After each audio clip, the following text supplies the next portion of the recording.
Eli Turner had never stood under lights this bright. They beamed down from every angle, white, gold, almost blinding, bouncing off the polished backstage floors and making the edges of the world shimmer. People rushed in every direction, camera operators, makeup artists, stage managers shouting times, contestants pacing and whispering their last-minute prayers. It was chaos. But Eli stood still. He clutched his grandfather's guitar the way a child clings to a familiar blanket during a nightmare, tight, protective, desperate. The wood was faded, dull in some places, chipped around the edges. Most contestants backstage were carrying brand new instruments, sleek microphones, fancy outfits that sparkled under the studio lights. Not Eli. His only costume was a thrift store denim jacket and a pair of scuffed boots he'd worn for years. He wasn't here to look like a star. He was here because of a promise.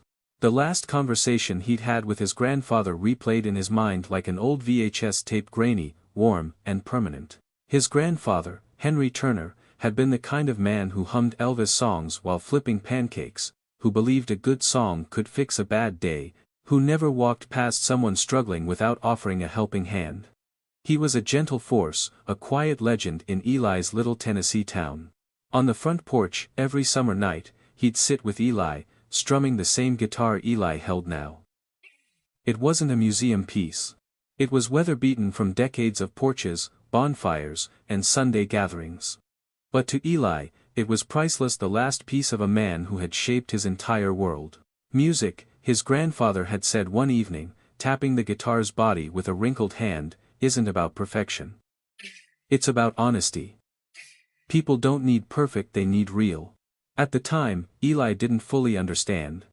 But he remembered the warmth in his grandfather's eyes, the confidence in his laugh, the way he believed that kindness and music could heal even the deepest wounds. He remembered how his grandfather would say, Elvis wasn't great because he was Elvis. Elvis was great because people felt something when he sang. Eli tightened his grip on the guitar. A stage manager approached him. Contestant 416, Eli Turner. You're up in 2. His heart jackhammered inside his chest. Eli swallowed hard. 2 minutes. Just 2 minutes before he walked onto a stage that millions of people would watch.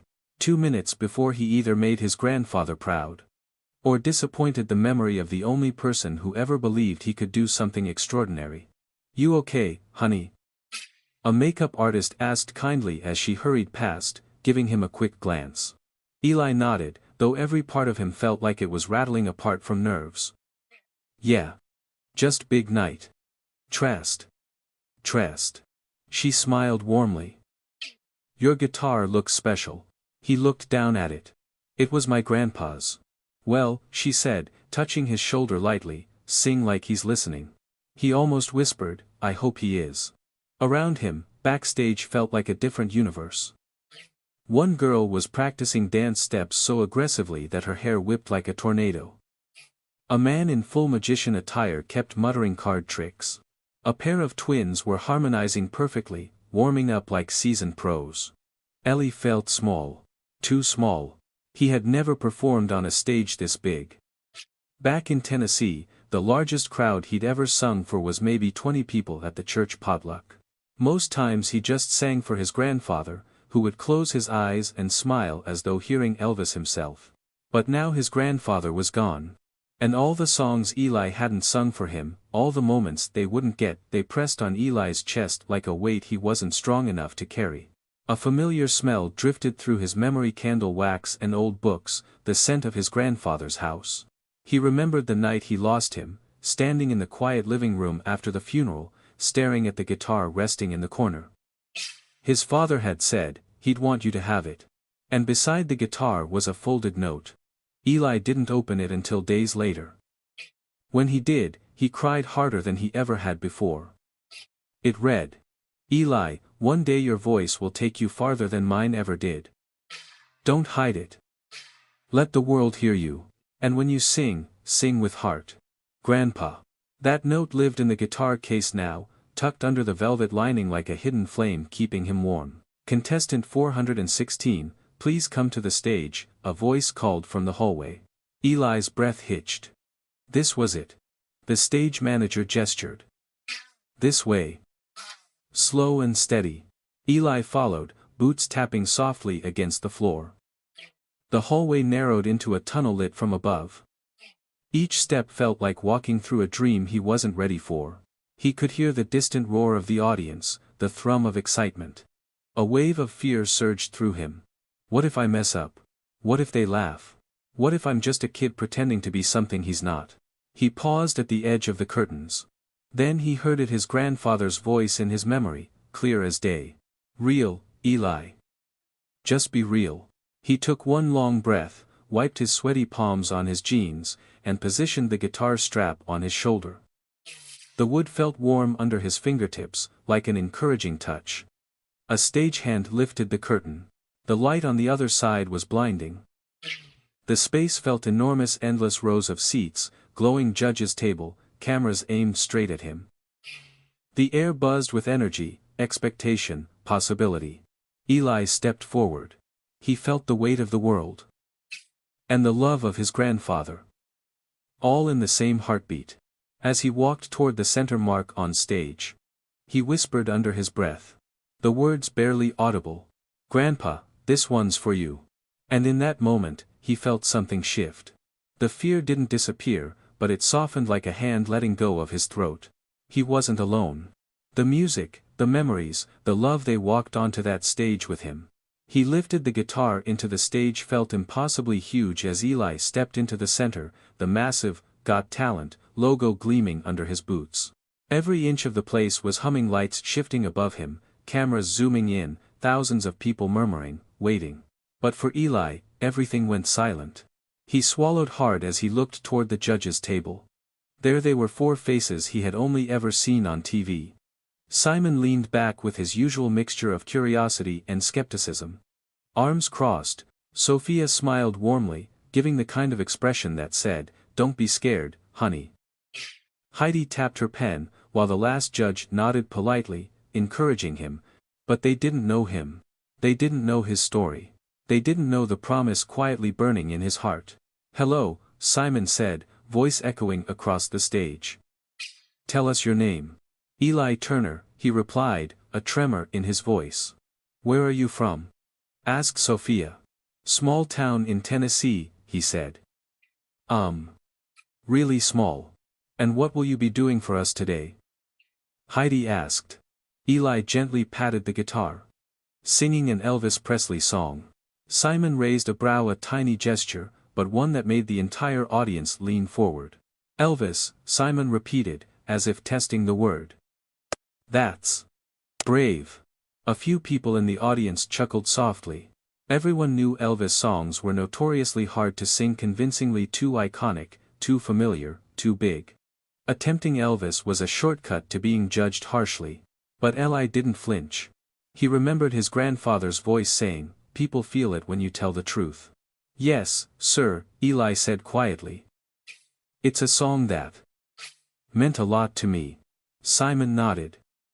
"Well then, Eli from Tennessee, show us what you've got." The music director gave him a slight nod from backstage. Eli inhaled sharply, adjusted his grip on the guitar, and positioned his fingers for the opening chords. His fingers were cold, almost stiff, but as soon as they brushed the strings, something familiar and grounding washed through him. The auditorium lights dimmed slightly. The first chord rang out. Then Eli sang. And everything changed. The audience, the judges, the restless murmur of the huge theater, everything froze as the first line fell from Eli's lips.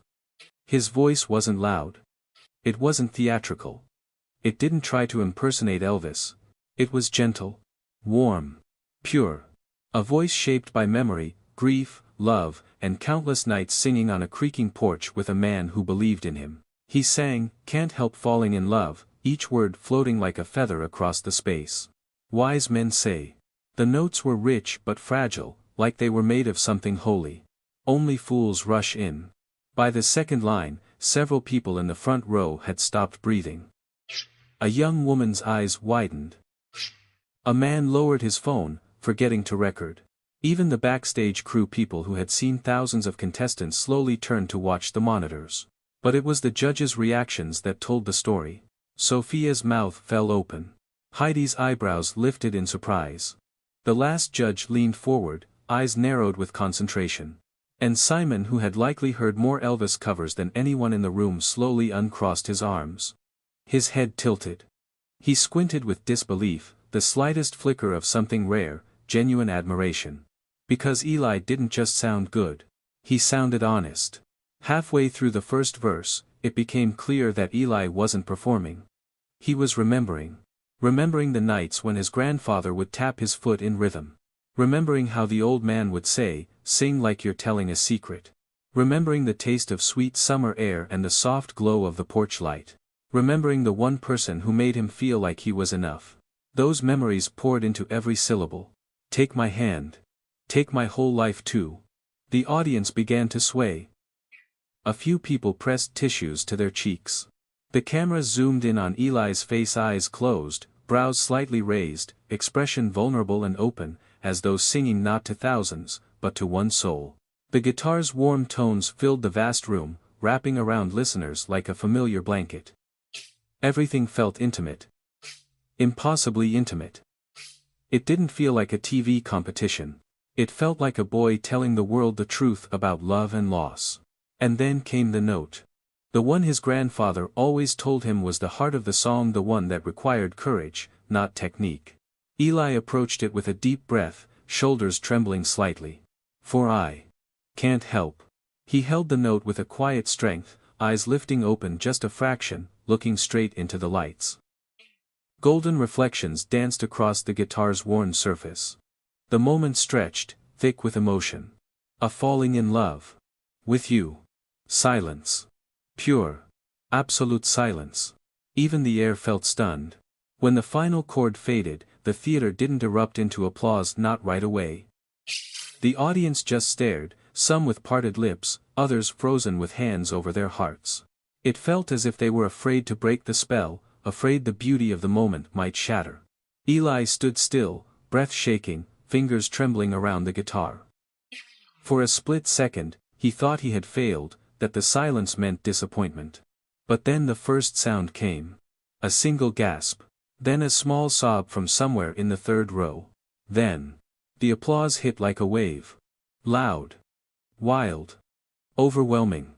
People rose from their seats. A standing ovation surged up through the auditorium like a tidal roar. Cheers thundered, people whistled, some even shouted. Yes.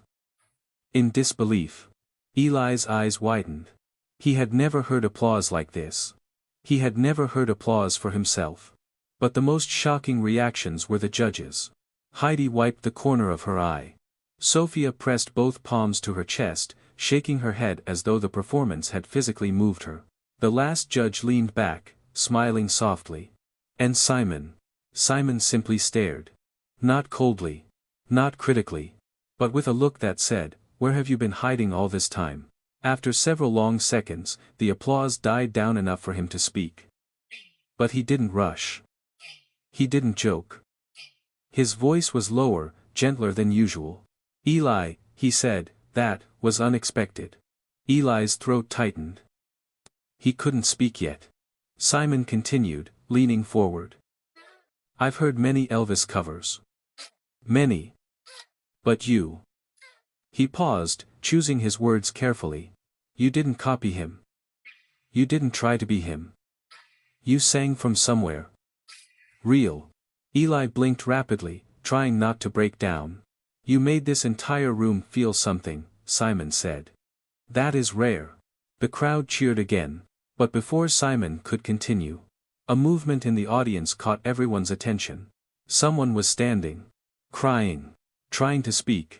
Something was about to happen. Something no one expected. And Eli's journey was just beginning. Position, took a final breath, and waited for the judge's questions. His journey was about to begin. Eli didn't notice the woman at first. How could he? He was still shaking, blinking through the bright lights, overwhelmed by the applause crashing through the theater like thunder. His hands were trembling so hard he could hardly hold his guitar. His chest rose and fell too fast, every breath fighting to steady itself. Had done it.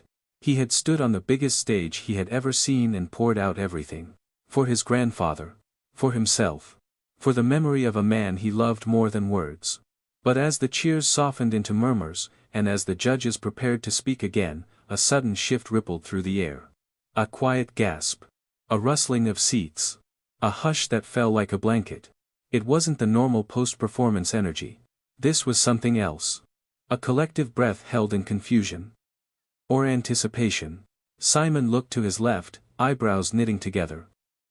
Heidi glanced behind her, eyes widening. Sophia leaned forward, her mouth parting ever so slightly as she spotted movement in the crowd. And then Eli saw her. A woman in her late 60s, maybe early 70s, slowly rose from her seat in the third row. Her hands clutched a thin, faded handkerchief. Tears streamed down her cheeks, not the soft, single tear kind of emotion, but the raw, unrestrained kind that rattles the soul. She wasn't simply touched by the performance.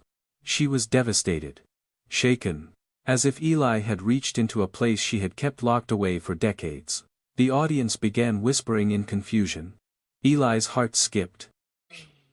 He didn't know who she was, but something deep inside him tugged an instinct he couldn't explain. Simon spoke first. "Ma'am.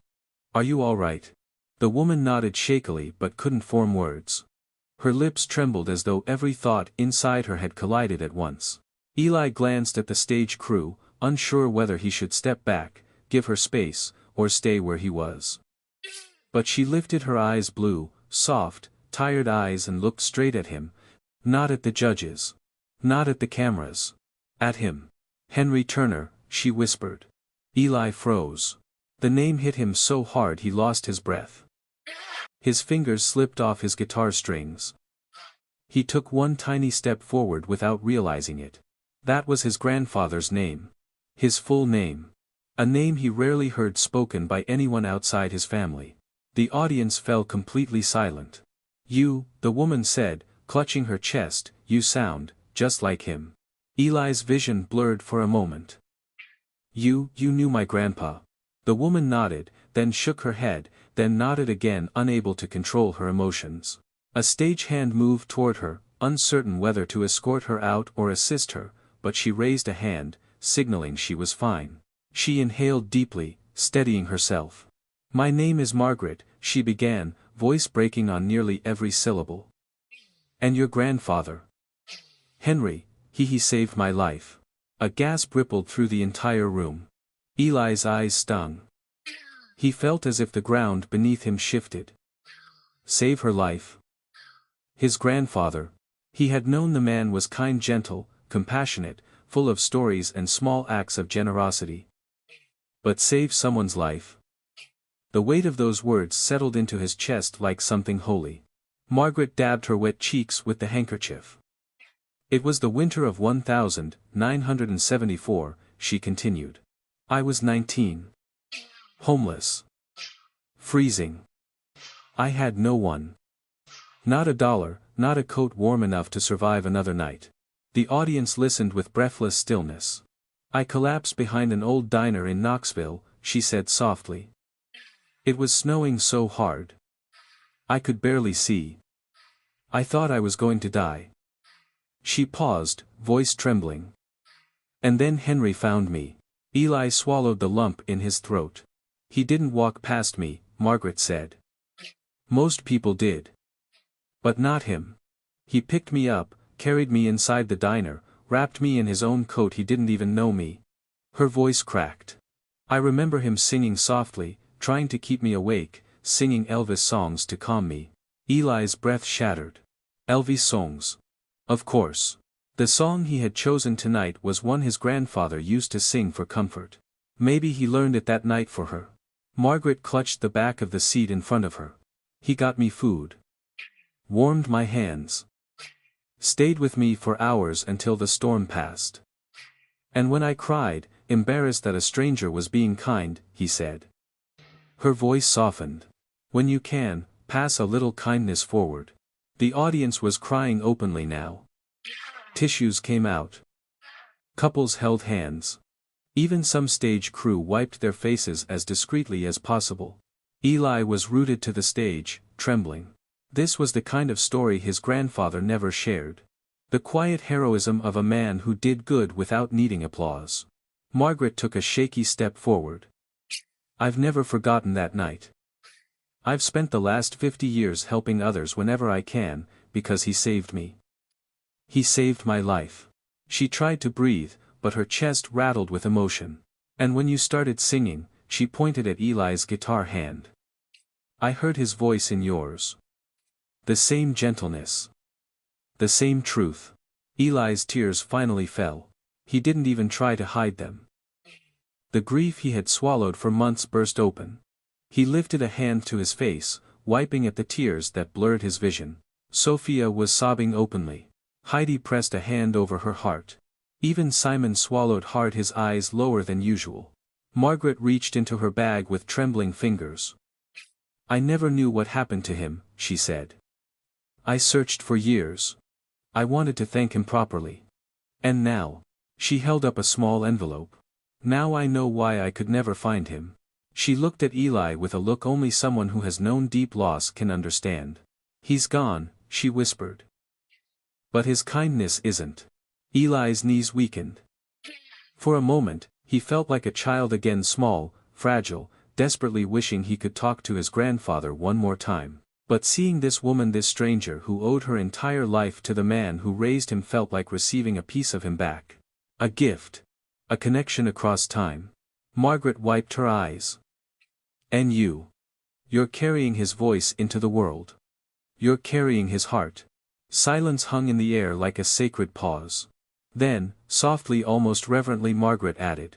He was a legend long before tonight. A shiver ran through the entire auditorium. Eli couldn't speak.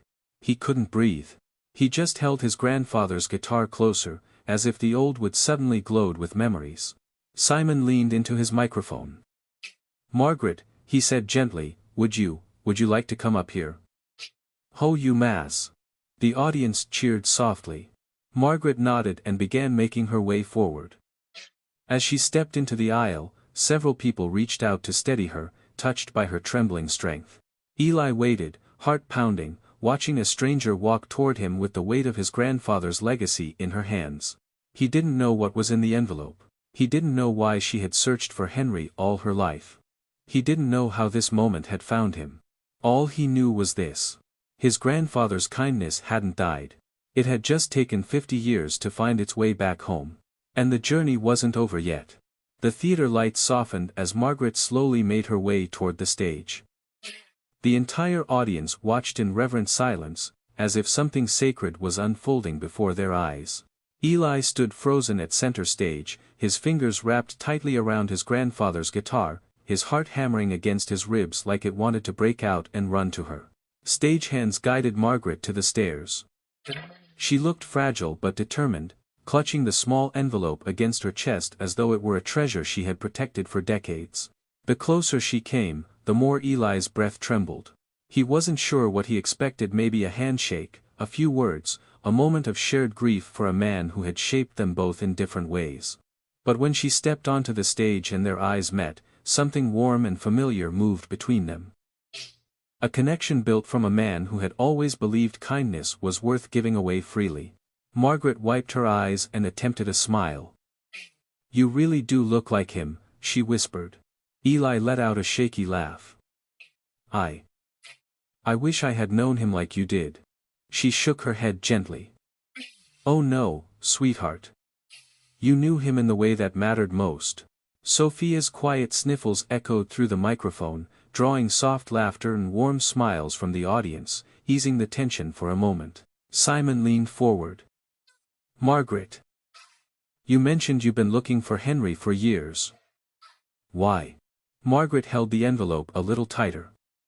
Because I believed. I owed him my life. Eli swallowed, his throat tight. I searched every diner, every old phone book, every little church in Knoxville, she said. I asked about a man named Henry Turner, the man who saved me during the storm of '74. But I could never find him. It was like he disappeared. A flicker of guilt touched Eli's face.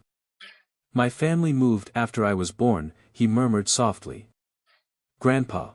He didn't talk much about the past. That sounds like him, Margaret said gently. humble to a fault. Her eyes softened, drifting over the strings of the guitar. But then, tonight, when I heard you sing, her voice cracked again. For a moment, I thought he was here. I thought he was standing on this stage. Eli couldn't hold back anymore. Tears streamed down his cheeks in quiet, unbroken rivers.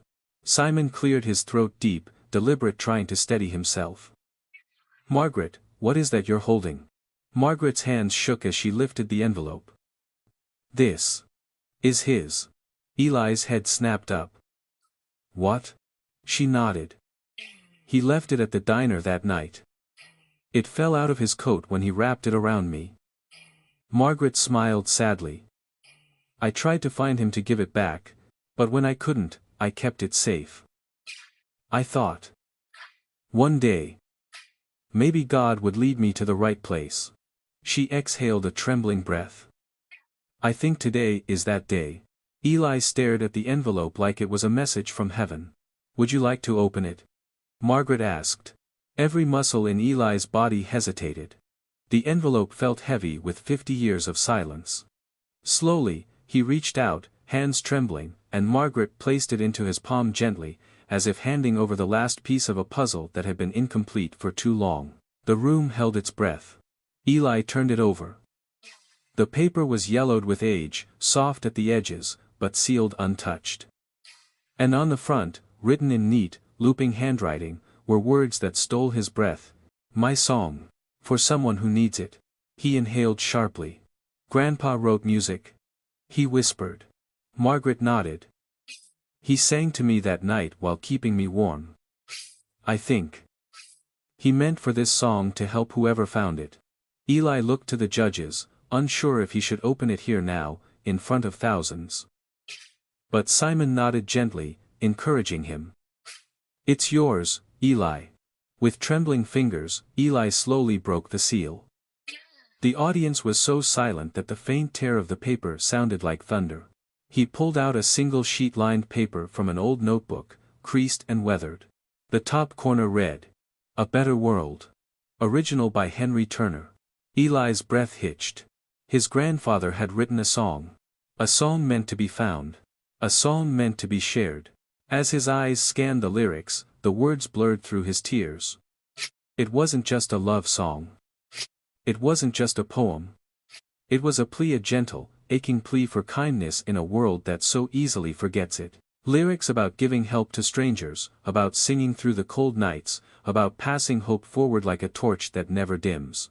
The chorus struck Eli straight through the heart. "If one small kindness can save a wandering soul, then let my voice make this broken world whole." He covered his mouth, overwhelmed. Simon wiped the corner of his eye discreetly. Heidi cried without caring who saw.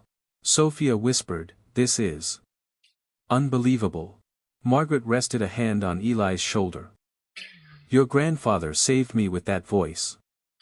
And now you're saving others with yours." The audience murmured in agreement, many still crying. But Margaret wasn't finished. She reached back into her purse and pulled out a small cassette tape, old, dusty, the label peeling. "He recorded it," she whispered. "That night. At the diner. The owner gave him a little recorder so he could sing the melody while keeping me awake." Eli's knees nearly buckled. "Your grandfather never got the chance to share his music," she said. "But you can." A surge of emotion burst inside Eli: grief, pride, longing, hope, all mixing in a whirlpool of feeling so powerful he felt he might collapse under the weight of it. Simon spoke softly, reverently. "Eli, may we hear a bit?" "Ho day, may we hear a bit?" Eli nodded weakly. He didn't even trust his voice to answer. The audio team rushed the cassette backstage, transferring the tape. Seconds later, a faint, crackling sound filled the theater. Then, a voice. Warm, deep, gentle, and heartbreakingly familiar. Henry Turner. Singing his original song. The audience gasped. Eli covered his mouth and sobbed silently, listening to the man he missed every day sing through time, through heartbreak, through a life of choosing kindness. The song ended with a soft hum, followed by Henry's voice saying, "To whoever hears this, be good. And be brave." The room dissolved into tears. Eli lifted his head, tears streaming freely. "Grandpa," he whispered. Simon stood. "Eli," he said softly, "your grandfather wrote a song about kindness saving lives." Simon gestured to Margaret. "Tonight, we all witnessed the proof of that." Margaret squeezed Eli's hand. "And now," Simon continued, voice thick with emotion, "you have the chance to carry that legacy into the world." Eli felt it deep, overwhelming, undeniable. This wasn't just a performance anymore. It was a mission. A continuation of a legacy of compassion and music. He looked at the envelope, at the cassette, at the judges, and then up toward the lights as if looking for his grandfather. "Grandpa," he whispered, "I'll sing your song." The entire auditorium rose to their feet in a standing ovation. And Eli knew. Everything had just changed. Golden silence. That's what Eli heard first, not clapping, not shouting, just the stunned, breath-held quiet of thousands of people trying to understand what they had just witnessed. He stood center stage, guitar still hanging from his shoulder, chest rising and falling like he'd been running. His fingers trembled against the strings. The lights, warm and blinding, poured over him like a second sunrise. He'd done it. He'd sung. He'd kept his voice steady. He thought that alone was the miracle. But the room wasn't done with miracles. The judges sat frozen, their faces soft and astonished. The woman, his grandfather's mystery angel, stood just below the stage stairs, her hands pressed against her heart as though she were holding something precious inside her ribs. The audience stared at him with wide eyes, not with curiosity now, but with devotion. Eli swallowed hard. His voice cracked as he whispered, thank you so much." Suddenly, Simon leaned forward. Not with the cold sharpness he was famous for, but with something gentler. Something rarely seen. "Eli," he said quietly, "come here for a moment." Eli blinked. Slowly, as though walking underwater, he stepped to the edge of the stage. Simon clasped his hands together, elbows resting on the judge's table. His eyes, sharp but softened with emotion, didn't waver.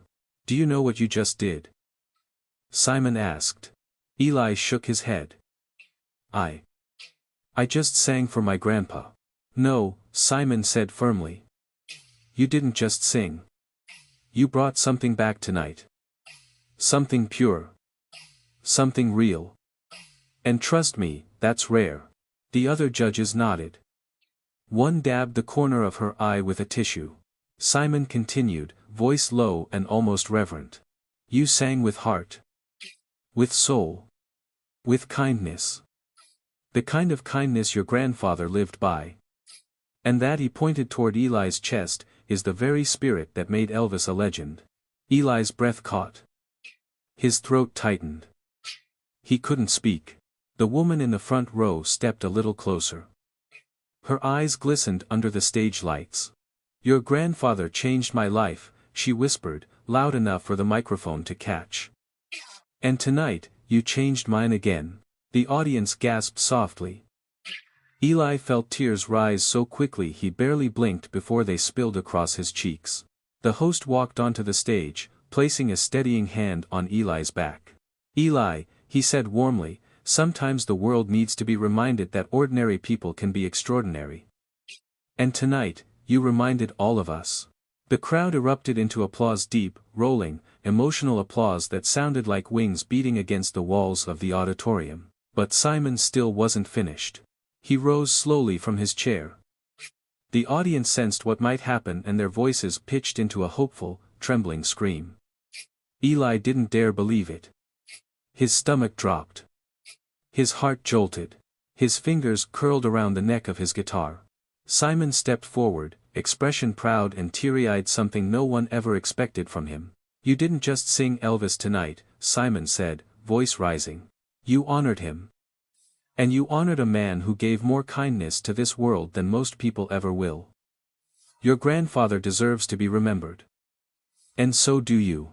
Then, with a calm, deliberate motion, Simon placed his hand on the golden buzzer. Eli's breath stopped. The audience held theirs. And then, boom! The auditorium exploded. Light. Music. Confetti. Golden flakes burst upward like a fountain of stars, raining down in shimmering waves. Eli gasped and fell to his knees, overwhelmed. The guitar thudded gently against the stage as he leaned forward, arms trembling, caught between sobbing and laughing. Gold swirled around him, sticking to his hair, his lashes, the shoulders of his worn denim jacket. He felt as though the world had cracked open and poured its light straight onto him. The crowd rose to their feet. People shouted his name. Others cried. Some put their hands over their hearts in silent admiration. The woman, his grandfather's unexpected witness, walked up the stairs. The crew parted for her as though she were meant to be there. She reached Eli through the shower of confetti, knelt beside him, and wrapped her arms around him. He sobbed against her shoulder. She held him like a grandson she'd always known. "He's watching," she whispered into his ear. "And he's proud. So proud." Eli squeezed his eyes shut. He could almost feel his grandfather's hand on his back, steady and warm. He could almost hear his laughter, the way he used to on their porch at sunset. "Sing, Eli boy," his memory said. "Sing like the world needs you." The golden rain continued as if refusing to let the moment end. Cameras zoomed in. Crew members cried quietly behind monitors. Even the judges looked shaken, not by talent alone, but by the humanity of it all. Simon smiled, a small, genuine, emotional smile. "You're a legend now," he said softly into his microphone. "Just like him." Eli stood slowly, helped by the woman and the host. His knees were still weak, his chest still tight with wonder. He looked out at the golden storm drifting down, at the sea of faces smiling back at him, at the bright lights that felt almost like heaven opening.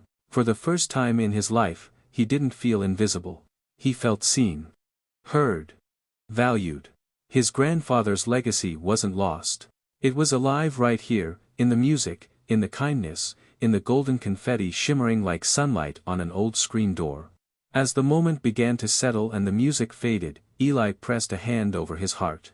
"This isn't just for me," he whispered into the microphone. "This is for everyone who's ever loved someone enough to believe in their dream. This is for kindness. And this is for my grandpa." The crowd roared. And as Eli walked off stage bathed in gold, trembling with joy, he realized something profound. Legends aren't remembered for their fame. They're remembered for their kindness. And the people they inspire long after they're gone.